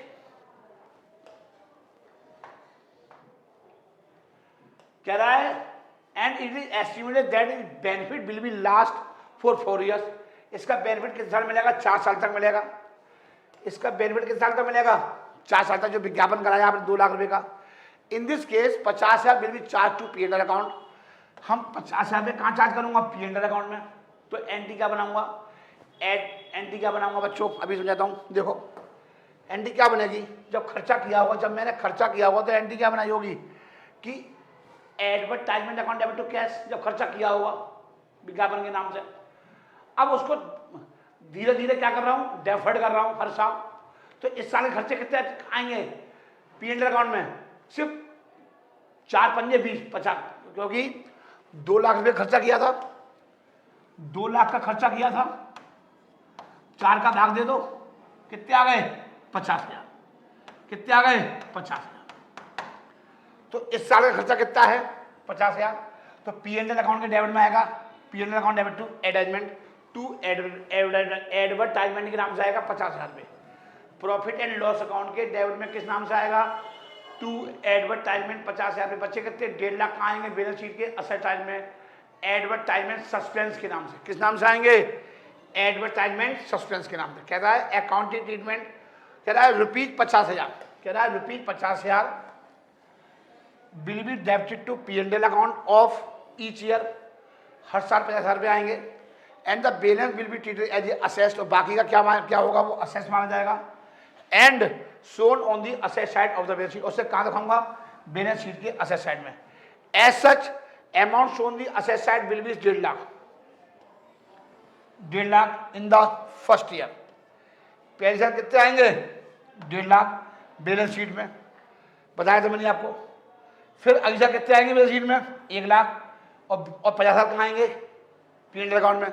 फिर उससे अगले साल कितने आएंगे, थर्ड ईयर में 50,000 इन द थर्ड ईयर, और पीरियड अकाउंट में कितने आएंगे 50,000, और थर्ड ईयर में क्या हो जाएगा, जीरो हो जाएगा, फिर उसका बैलेंस शीट में नहीं आएगा। तो 3 साल की बैलेंस शीट में कितने कितने आएंगे, 3 साल की बैलेंस शीट में कितने आएंगे, फर्स्ट ईयर में कितने आएंगे 1.5 लाख, फिर नेक्स्ट ईयर में कितने आएंगे, सेकंड ईयर में 1 लाख, फिर थर्ड ईयर में कितने आएंगे 50,000, फिर क्या हो जाएगा, चौथे साल तो जीरो ही हो जाएगा। चौथे साल में क्या करूंगा, सारे खर्चे कहाँ जाएंगे, P&L अकाउंट में। चलिए, मैंने डेफर्ड रेवेन्यू एक्सपेंडिचर समझा दिया बच्चों आपको। चलिए, जब तक कॉन्सेप्ट समझे नहीं आएगा आपके क्वेश्चन समझ में नहीं आएगा। अब क्या कह रहा है बच्चों, कह रहा है classify the following into capital revenue and deferred revenue expenditure stating reason in each cases. आपको कारण सहित बताना है, आपको कारण भी बताने हैं। कह रहा है ₹50 है पेड दी फॉर इंस्टॉलेशन और नई मशीन। आपने नई मशीन लगाई है और नई मशीन के लगाने में आपने कितने पे कर दिए, आपके कितने खर्चे हो गए, नई मशीन को लगाने में आपके कितने खर्चे हो गए बच्चों, 50,000 रुपये। ये कौन सा खर्चा है, ये कैपिटल एक्सपेंडिचर खर्चा है, क्योंकि नई मशीन लगाई है। तो कह रहा है cost of installing the machine in A capital expenditure. ये कौन सा खर्चा है, ये कैपिटल एक्सपेंडिचर है। ये नई मशीन में जो खर्चे किए हैं, because it is spend before the असेस इज रेडी टू यूज, क्योंकि असेस को यूज करने से पहले खर्चे हुए हैं। ये आपने ये खर्चे कब किए, असेस को यूज करने से पहले, रेडी टू यूज, असेस को यूज करने से पहले के खर्चे हैं ये। द असेस इज रेडी टू यूज, असेस को यूज करने से पहले के खर्चे हैं ये। समझ में आ रही है। कहता है cost of installing the machine, machine को इंस्टॉल करने में कुछ खर्चे हो गए। कॉस्ट मतलब कितने खर्चे हो गए, 50,000 रुपये। तो ये 50,000 रुपये खर्चा क्या कहलाएगा, ये कैपिटल एक्सपेंडिचर कहलाएगा। समझ में आ रही बच्चों। पढ़िए पहला पॉइंट का बाद दूसरा point, payment of annual taxes 20,000 and annual insurance premium 10,000। आपने क्या करा, ये आप एनुअल दे रहे हो, टैक्सेस का पेमेंट हर साल दे रहे हो, और एनुअल बीमे का पेमेंट दे रहे हो। ये कौन सा खर्चा है, ये रेवेन्यू एक्सपेंडिचर है। ये रूटीन नेचर का है, ये रिकरिंग नेचर का है। समझ में आ रही है, रेगुलर नेचर का है। और जो रेगुलर नेचर खर्चे होते हैं, ये दोनों खर्चे कहाँ आएंगे, P&L अकाउंट के डेबिट में। जो खर्चे P&L अकाउंट के डेबिट में आएंगे वो खर्चे कौन से कराते हैं, रेवेन्यू एक्सपेंडिचर कराते हैं। वो खर्चे कौन से कराते हैं बच्चों, रेवेन्यू एक्सपेंडिचर कराते हैं। कह रहा है annual taxes and insurance premium are a revenue expenditure. क्या है ये रेवेन्यू एक्सपेंडिचर है, रेवेन्यू एक्सपेंडिचर है। There benefit will be adjusted within the year. और इसका बेनिफिट कब तक मिलता रहेगा, एडजस्ट मतलब है 1 साल के बाद क्या हो जाएगा, बेनिफिट इसका क्या हो जाएगा, खत्म हो जाएगा, समाप्त हो जाएगा। एडजस्ट का मतलब क्या होता है, एडजस्टेड का मतलब क्या होता है बच्चों, इसका बेनिफिट 1 साल के अंदर क्या हो जाएगा, खत्म हो जाएगा। एडजस्टेड का मतलब क्या होता है बच्चों, समाप्त होना, समाप्त होना। अब ऐसा नहीं है कि आपने एक एम्प्लॉय से काम कराया 1 महीने, क्या आप सब 1 महीने की सैलरी दे दी आपने, क्या आप सब पूरी जिंदगी काम कराते रहोगे, नहीं सर। तो ये कौन सा खर्चा है, ये रेवेन्यू एक्सपेंडिचर है। समझ में आ रही है। कह रहा है there benefit will be adjusted within the 1 year. With in 1 year का मतलब है 1 साल के अंदर आपका बेनिफिट क्या हो जाएगा, समाप्त हो जाएगा। ठीक है बच्चों, आगे देखो, आगे देखो बच्चों। ये कह रहा है wages paid to worker for converting raw material into finished goods. क्या कह रहा है, आपने मजदूरी दी, आपने किसे मजदूरी दी, वेजेज पेड टू वर्कर्स को मजदूरी दी आपने। क्यों दे रहे हो, converting raw material into finished goods, मतलब कच्चे माल को काय में कन्वर्ट कर रहे हैं, फिनिश्ड गुड्स में। अरे भाई ये बात, तो माल बनना है और माल बनने पे कुछ खर्चे हो रहे हैं, ये कौन से खर्चे हैं, रेवेन्यू एक्सपेंडिचर है। माल बनेगा तभी तो लगेगा मार्केट में, ये तो बार बार देना पड़ेगा। आप माल बनवाओगे मजदूरी दोगे, माल बनवाओगे मजदूरी दोगे, तो कौन सा खर्चा है, ये रूटीन नेचर का खर्चा है। बच्चों ये खर्चा कौन सा है, ये रूटीन नेचर का खर्चा है। जो रूटीन नेचर के खर्चे होते हैं वो क्या कहलाएंगे, रेवेन्यू एक्सपेंडिचर कहलाएंगे। Since it is incurred in the ordinary course of business. ये कौन सा खर्चा है, ये ऑर्डिनरी कोर्स ऑफ बिजनेस खर्चा है, रेगुलर नेचर खर्चा है। ठीक है बच्चों, it is a capital expenditure. अगला देखो भाई 4, ये हो गया, तीसरा हो गया बच्चों। चौथा देखिए, ए सम ऑफ भी 40,000 by spend in overhauling the its entire plant, एक एंटायर प्लांट की ओवरऑलिंग में 40,000 रुपये खर्च कर दिए। आपने क्या करा दिया, प्लांट का वो करा दिया, कह रहा है ये सम ऑफ भी 40,000 पर स्पेंड इन ओवरऑलिंग इस एंटायर प्लांट, पूरे प्लांट की ओवरऑलिंग करा दी, प्लांट की क्या करा दी, overhauling, which resulted in adding 5 years to its working life, और इसमें क्या कर दिया 5 साल इसके और बढ़ा दिए। मतलब प्लांट को आपने ऐसा मॉडिफाइड करा दिया, जो प्लांट 10 साल चलता, अब उसमें कोई ऐसी चीजें इंजन वगैरह सेट करा दिए, कुछ ऐसी चीजें लगवा दी उसके अंदर कि उसकी 5 साल लाइफ और बढ़ा दी, अब 15 साल कर दी। पहले कितनी थी 10 साल, अब कितनी हो गई 15 साल, क्योंकि उसकी लाइफ जो है आपने 5 साल बढ़वा दी है। तो इससे जब एक बात आओ, तो इससे क्या है, कौन सा खर्चा है, ये कैपिटल एक्सपेंडिचर खर्चा है, क्योंकि मेरा प्रॉफिट भी बढ़ जाएगा, मेरा क्या हो जाएगा, मेरा 5 साल बढ़ जाएंगे, इसका मतलब क्या है, मेरा प्रॉफिट बढ़ जाएगा। कहता है चौथा देखो, it is a capital expenditure, it is a capital expenditure since it is result in increase of the working life of the asset, क्योंकि असेस्ट की क्या बढ़ गई है, वर्किंग लाइफ बढ़ गई है, काम करने की क्षमता बढ़ गई है। कहता है it is resulted in increase of the working life of the asset, asset की क्या बढ़ गई, जीवन बढ़ गया, असेस्ट की वर्किंग लाइफ बढ़ गई, क्या बढ़ गई, वर्किंग लाइफ बढ़ गई। ठीक है, ₹10 lakh spend on the construction of railway siding, कह रहा है ₹10 lakh spend on the construction of railway siding. देखो बच्चों, आपने रेलवे साइडिंग में 10 लाख रुपए खर्च कर दिए, आपने क्या कर दिया 10 लाख रुपए के रेलवे की साइडिंग पर, कंस्ट्रक्शन मतलब निर्माण पर 10 लाख रुपए खर्च कर दिए। कहता है इट इज ए कौन सा खर्चा है, ये खर्चा कैपिटल एक्सपेंडिचर खर्चा है। Since in assess is created which will be use in number of years, क्योंकि हमारी क्या क्रिएट हो रही है, असेस क्रिएट हो रही है, असेस खड़ी हो रही है, असेस बनकर खड़ी हो रही है, which will be use for a number of year, जिसका हम यूज करेंगे बहुत सालों तक, जिसका लाभ 1 साल से ज्यादा उठाएंगे। जो खर्चे 1 साल में खत्म हो जाएंगे, जिनका बेनिफिट 1 साल तक उठाएंगे, वो रेवेन्यू, और जिसका बेनिफिट में 1 साल से ज्यादा उठाऊंगा, वो कौन सा खर्चा करेगा, कैपिटल एक्सपेंडिचर। ये याद रखना बच्चों, जिसका लाभ हम मोर देन 1 ईयर्स उठाएंगे, जिसका लाभ मोर देन 1 ईयर्स उठाएंगे, वो खर्चा कौन सा कहलाएगा, कैपिटल एक्सपेंडिचर का खर्चा कहलाएगा बच्चे, वो खर्चा कैपिटल एक्सपेंडिचर का खर्चा कहलाएगा मेरे बच्चे। ये ध्यान रखना, बहुत इंपॉर्टेंट है ये। कहता है बच्चों state with reason whether the following are capital expenditure और रेवेन्यू एक्सपेंडिचर। वो आपसे पूछा है कारण सहित बताओ कि ये जो खर्चे हैं वो कैपिटल एक्सपेंडिचर है या रेवेन्यू एक्सपेंडिचर है। आपको पहले तो आपको ये भी बताना है कि ये कौन सा खर्चा है, कैपिटल है या रेवेन्यू है, पहले तो ये बताना है आपको, और फिर आपको रीजन भी बताने हैं। ये कह रहा है an old plant costing 1 lakh by purchase, हमने ये पुराना प्लांट खरीदा, ओल्ड प्लांट 1 लाख रुपए का, 2 लाख पर पेड और कैरिज, और 2,000 रुपये काय में खर्च हो गए, भाड़े पे खर्च हो गए, 3,000 पर spend on repair and repairs, और 3,000 रुपये काय पे खर्च हो गए, रिपेयर पे खर्च हो गए, रिपेयर्स एंड 4,000 फॉर पेड और इंजीनियर, और 4,000 रुपये किसे पे कर दिए, इंजीनियर को, हु हैड सुपरवाइज इस इंस्टॉलेशन, जो इसको लगाएगा इंजीनियर, सुपरवाइज करेगा, जमीन में गाड़ेगा, सब कुछ पूरा टेस्टिंग वेस्टिंग करके देगा, तैयार करके देगा।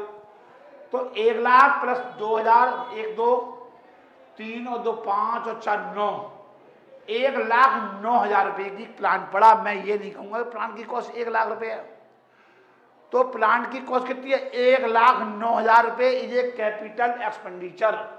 ये कौन सा खर्चा कहलाएगा मेरे बच्चे, ये कैपिटल एक्सपेंडिचर कहलाएगा मेरे बच्चे। 1,09,000 is a capital expenditure because all expenditure has been made before the plant is put to use. Plant को यूज करने से पहले, पुट टू यूज का मतलब होता है यूज करने से पहले, प्लांट को यूज करने से पहले का खर्चा है 9,000 रुपये, वो भी प्लांट की कॉस्ट मानी जाएगी। तो मैं एंट्री 1,00,000 रुपये से नहीं बनाऊंगा, मैं एंट्री कितने बनाऊंगा, 1,09,000 रुपये से, plant account debit to bank या कैश। ठीक है बच्चों, आगे देखो मेरे बच्चों, 2,00,000 spend for repainting the factory building.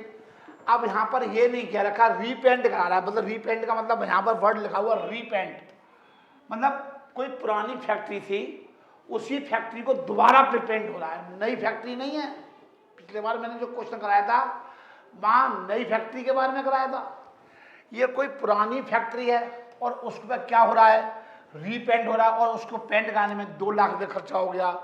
Sir ji ये रेगुलर नेचर का खर्चा है, ये रिकरिंग नेचर का खर्चा है, ये खर्चा तो बार बार होगा, ये रेवेन्यू एक्सपेंडिचर है, because it is normal and regular expenditure, because it is a normal and regular expenditure.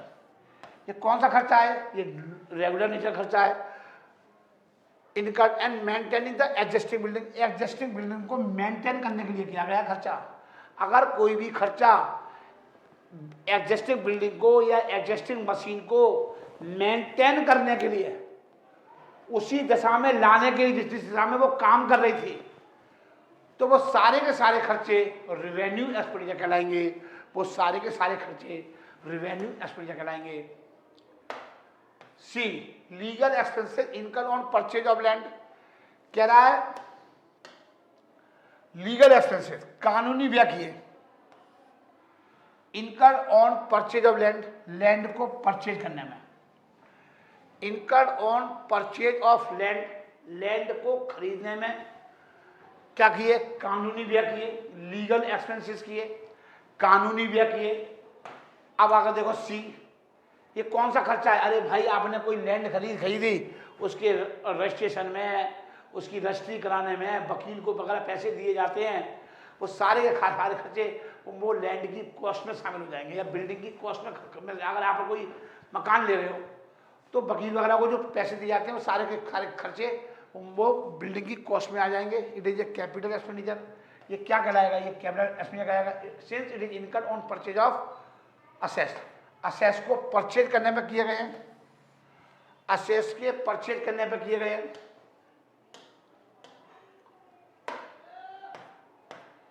Expenditure on advertisement of 25,000, अरे भाई ये तो रूटीन नेचर का खर्चा है भाई, सिंपल सी बात है, हम हर साल विज्ञापन कराते हैं भाई, हमने अपना रिजल्ट दिखाते हैं तो पर्चे पम्पलेट वगैरह बनवाने में, पोस्टर बनवाते हैं, गली गली में बच्चों को बताते हैं देखो भी हमारा कोचिंग सेंटर का रिजल्ट ये है।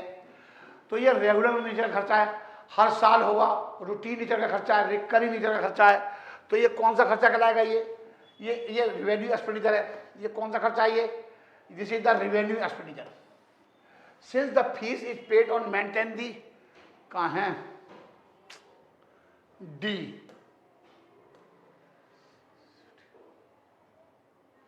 ओहो अब ये रह गया, डी रह गया, मैंने ई पढ़ दिया, सॉरी। कह रहा है पहले डी देखो बच्चों, कह रहा है 10,000 पर स्पेंड ऑन लोअर फीस, वकील को फीस दी to defend a suit claiming that the firm is factory is belonging to the plaintiff. Plaintiff का मतलब जानते हो बच्चों, प्लेंटिफ का मतलब जानते हो बच्चों, शिकायतकर्ता। समझ में आ रही बच्चों, शिकायतकर्ता बोलते हैं बच्चों। ये कौन सा खर्चा कहलाएगा, ये रेवेन्यू एक्सपेंडिचर कहलाएगा, ये रेवेन्यू एक्सपेंडिचर कहलाएगा। क्या हुआ बच्चों, कह रहा है कुछ कानूनी एक्सपेंसेस किए, 10,000 पर spend on lawyer fees, lawyer वकील को फीस दी to defend a suit claiming that firm factory, firm की जो फैक्ट्री थी side belonging to the plaintiff. Plaintiff मतलब किसी ने मेरी फैक्ट्री के अगेंस्ट कंप्लेन कर दी कि भाई यहाँ से रसायन निकलते हैं, गलियों में नालियों में जहरीले पदार्थ निकलते हैं फैक्ट्री से, अंदर से आवाज़ आती है, शोर शराबा होता है, हमको दिक्कत हो रही है। तो अब उसको बच्चों उसे कि कोर्ट में केस हो गया तो मुझे वकील को करना पड़ेगा। तो ये खर्चा कौन सा है, ये रूटीन का खर्चा है, ऐसे तो होते ही रहेंगे। आपको पता है आज हम भी कोई काम कर रहे हैं, सिंपल सी बात है, हमारे को निजी टेंशन होती रहती है, हम बच्चे झगड़ा फगड़ा करते रहते हैं कोई सेंटर के बाहर, और पुलिस कंप्लेंट भी हो जाती है, तो हमें भी खर्चे करने पड़ते हैं। तो अपने काम को चलाने के लिए बेटा ये खर्चे करने ही पड़ेंगे। तो ये कौन सा खर्चा कहलाएगा ये बच्चों? डी, ये रेवेन्यू एक्सपेंडिचर कहलाएगा। ये रेवेन्यू एक्सपेंडिचर कहलाएगा। It is revenue expenditure since fees is paid to maintain the title of old assess.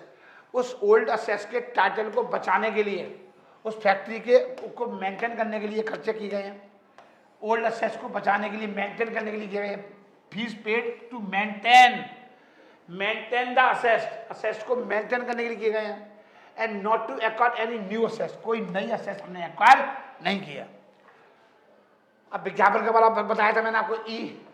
ई देखो, एक्सपेंडिचर ऑन एडवर्टाइजमेंट 25,000 रुपये, ई खर्चा हो गया। क्या रहा है? It is revenue expenditure. ये कौन सा खर्चा है? ये रेवेन्यू एक्सपेंडिचर खर्चा है। Since it is incurred in the ordinary course of business. ये ऑर्डिनरी कोर्स ऑफ बिजनेस में हो गई होगा बेटा, विज्ञापन तो आपको करवाना ही पड़ेगा। ये ordinary course of the business है। ये खर्चा कैसा किया गया है? ऑर्डिनरी कोर्स ऑफ बिजनेस किया गया, हर साल होगा। ठीक है बच्चों। एफ देखो, 25,000 paid for discharging employ as a compensation. कह रहा है discharging employ as a compensation, मतलब कोई कर्मचारी को डिस्चार्ज कराया होगा, मतलब हॉस्पिटल वगैरह में हो गया, पहुंच गया होगा कर्मचारी, और उसको हमने क्या दी? छटपूटी दी। हमारी फैक्ट्री में काम कर रहा है। अरे भाई फैक्ट्री में काम कर रहा था तो कर्मचारियों की टूट फूट भी होगी, कर्मचारियों की टूट फूट भी होगी, हॉस्पिटल में भी जाएगा, तो ये तो हमारा रूटीन खर्चा है। बार बार होगा, हर बार होगा। ये तो ना कि एक बार कर्मचारी फैक्ट्री में हॉस्पिटल चला गया तो कभी जाएगा ही नहीं जीवन के अंदर, तो बार बार होगा। कह रहा है 25,000 फॉर डिस्चार्जिंग एम्प्लॉय को डिस्चार्ज करने के लिए मैंने क्या करा? कंपनसेशन दिया है। एफ देखो बच्चों, इट इज रेवेन्यू एक्सपेंडिचर। कौन सा खर्चा कहलाएगा? ये revenue since incurred in the normal course of business. जब आपको रेवेन्यू नेचर का खर्चा आए ना, तो आप ये लाइन जरूर लिख देना, it is incurred in the normal course of business. जब भी रेवेन्यू नेचर खर्चा आए आप ये लाइन जरूर लिख देना। बस आपको ये लिखना है, it is a revenue expenditure since it is incurred in the normal course of business. Recurring nature का खर्चा, डेली बेसिस का खर्चा, ये डे टू डे एक्सपेंसेस होंगे ये। ठीक है बच्चों। कहता है रिपेयर फॉर 20,000 वो नेसेसिटी बाई नेग्लिजेंस। कर्मचारी की लापरवाही की वजह से खर्चा हो गया। अरे कर्मचारी ने कोई काम कर रहा होगा, उससे कोई गलती से कोई चीज गलत बटन दब गया होगा, और गलत बटन दबने के कारण कुछ ठीक कराने के लिए मैंने मरम्मत करा दी, तो ये खर्चा तो होगा ही होगा, ये तो करना ही होगा। लापरवाही तो हर बार होगी। ठीक है। नेसेसिटेड बाई नेग्लिजेंस, कर्मचारी की लापरवाही के कारण खर्चा हुआ है। समझ में आ रही बच्चों? ये कैसा खर्चा है? ये भी एक रूटीन खर्चा है, ये भी एक रूटीन खर्चा है। देखो, since it is not going to improve the असेस इन एनी वे। इससे कोई असेस इम्प्रूव नहीं हो रही है। इससे क्या मेरी असेस इम्प्रूव हो रही है? नहीं सर। और अगला क्या है? लास्ट क्या? देखो बच्चों, कह रहा है insurance claim of 20,000 receive from the insurance company. क्या हुआ? हमें बीमा कंपनी से 20,000 रुपये मिले। समझ में आ रही है?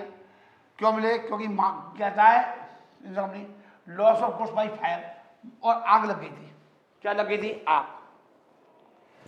और आग लगने के कारण हमको कितने मिले? 20,000 रुपये। तो ये भी कौन सा खर्चा है? ये 35,000 रुपये। ये 35,000 नहीं आएगा यहाँ पर, ये 35,000 रुपये नहीं आएगा बच्चों, ये 5,000 रुपये आएगा।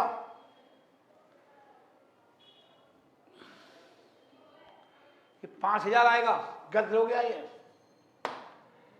5,000 आएगा। 5,000 इज ए रेवेन्यू एक्सपेंडिचर। बस समझ में आ रही है? ये 35,000 नहीं आएगा, ये 5,000 आएगा। गलती से लिख दिया। 5,000 कैसे आएंगे?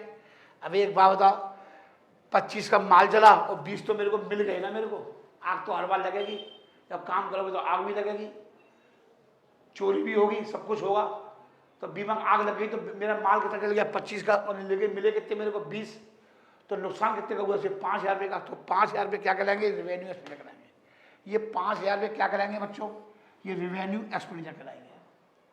ये 5,000 रुपये क्या कहलाएंगे बच्चों? रेवेन्यू एक्सपेंडिचर कहलाएंगे। पढ़ो आगे। ये सब मैंने करा दिया, ये सब मैंने करा दिया capital receipt and revenue receipt. It is also necessary to make the proper distinction between the capital receipt and revenue receipt because there revenue receipt are shown in the credit side of the trading and period account. कहता है revenue receipt को कहाँ दिखाएंगे, जो revenue receipt होगी उसे कहाँ दिखाएंगे, credit side of the period account में दिखाएंगे, क्योंकि प्राप्त हो रही है, मिल रही है account. Where as capital receipt और कैपिटल रिसीट को कहाँ दिखाएंगे, shown on the balance sheet में दिखाएंगे। कहाँ दिखाएंगे, बैलेंस शीट में दिखाएंगे। Either increase in the liability, या तो लायबिलिटी इंक्रीज हो जाएगी और या reduction in the value of asset, या असेट में कमी आ जाएगी। क्योंकि मैंने कोई बिल्डिंग बेच दी, मशीन बेच दी तो पैसा मिला, समझ में आ रही है। मैंने इन्वेस्टमेंट सेल कर दिए, पैसा मिला, तो मेरी असेट्स क्या हो जाएगी, कम हो जाएगी, समझ में आ रही है। शेयर इशू कर दिए तो मेरी कहाँ आएगी, लाइब्रेरी में आएगी। ये सब बातें लिखी हुई हैं बच्चों, ठीक है। ऐसी कैपिटल रिसीट क्या होती है, इसके एग्जाम्पल मैंने आपको लिखाए थे। कैपिटल रिसीट के example of capital receipt, amount receive from the sale of fixed on investment. आपको पैसा प्राप्त हो रहा है, कैसे प्राप्त हो रहा है, आपने इन्वेस्टमेंट सेल कर दिए या आपने फिक्स्ड सेल कर दी। कैपिटल कंट्रीब्यूट बाई प्रोप्राइटर, मालिक ने कोई कैपिटल कंट्रीब्यूट की या पार्टनर्स ने करी। Money obtain from the issue of share, शेयरों को इशू कर दिया, पैसा आ गया। डिवेंचर को इशू कर दिया, पैसा आ गया। In the case of company, ये प्रोप्राइटर के केस में है।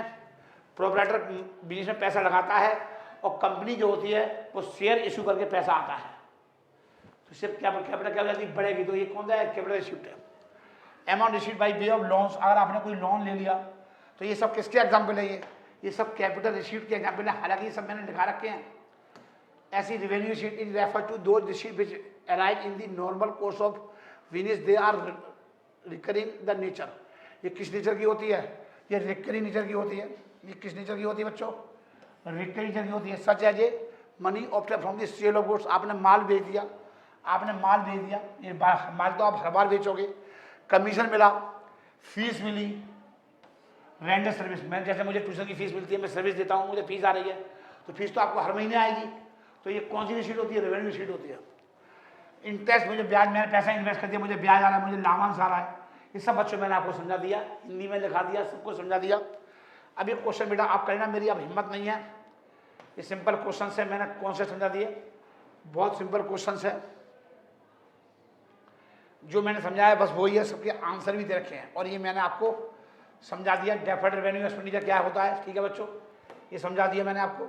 अब इसके आधार पर मैंने कुछ क्वेश्चन डाले हैं, इंपोर्टेंट इनके आंसर भी मैंने आपको लिख दिए हैं।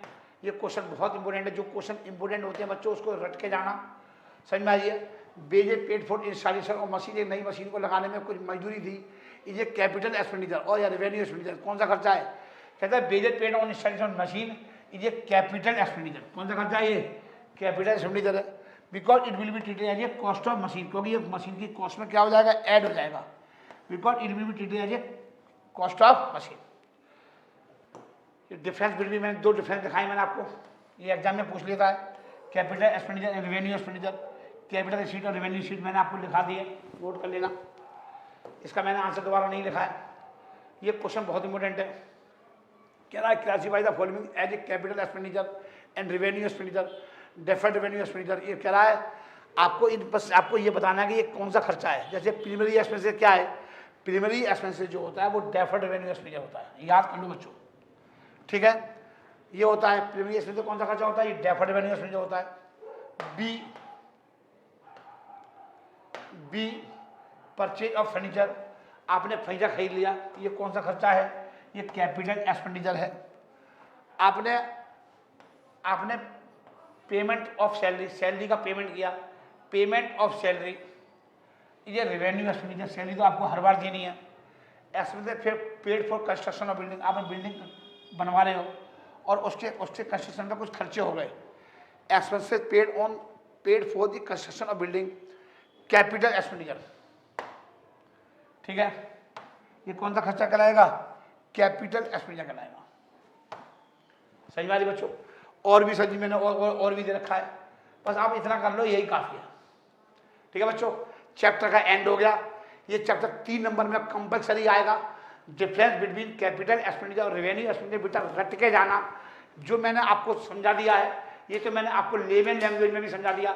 अब ये पॉइंट कभी कभार बेसिस के आधार पर आ जाता है डिफरेंस, तो बेसिस के आधार पर ही आप याद करना, ये कॉन्सेप्ट सब समझा दिए, इसको अच्छे से याद करना मेरे बच्चे, ये एग्जाम में जरूर आएगा। इसको ब्रह्मा विष्णु महेश, ये किसी में भी एक में भी ताकत नहीं है जो इसको आने से रोक दे। समझ में आ रही है? कुछ ना कुछ 3 नंबर का क्वेश्चन इस चैप्टर में जरूर मिलेगा। मैंने हर वैरायटी, हर क्वेश्चन आपको दुनिया का करा दिया। अगर वीडियो मेरी अच्छी लगे तो इसको लाइक, सब्सक्राइब, कमेंट जरूर करना मेरे बच्चों। यही मेरी मेहनत का रिजल्ट होगा। हम बहुत मेहनत करते हैं, एक एक चीज़ों को आपको समझाते हैं, और उसके बावजूद भी आप वीडियो को लाइक, सब्सक्राइब, शेयर नहीं कर रहे हो। सर, आप पूर्ण रूप से गुरु भक्ति का परिचय नहीं दे रहे हो। गुरु से कपट, मित्र से चोरी, या हो निर्धन या हो कोड़ी। एक बात ध्यान रखना बच्चों, अपने गुरु से छल करोगे, कपट करोगे तो जिंदगी में सक्सेस नहीं होगी। ये मेरी बात ध्यान रखना। मैंने बिगर लालच के मैंने ये वीडियो यूट्यूब पर डाल दिया।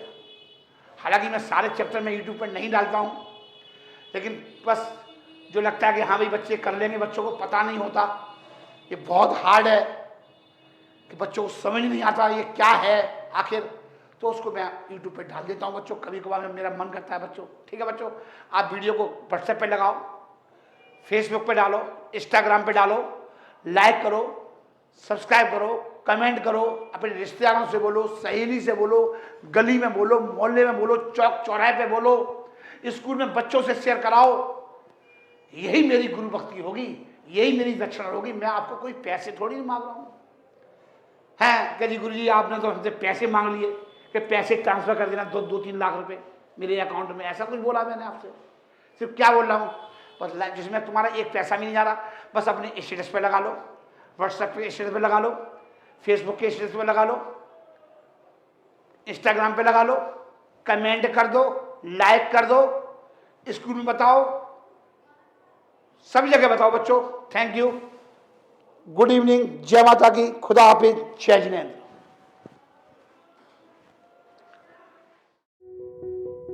बहुत पढ़ाई करेंगे, कैम्ब्रिज जाएंगे, ऑक्सफोर्ड जाएंगे, पीएचडी करेंगे मैथ्स में। अपनी तक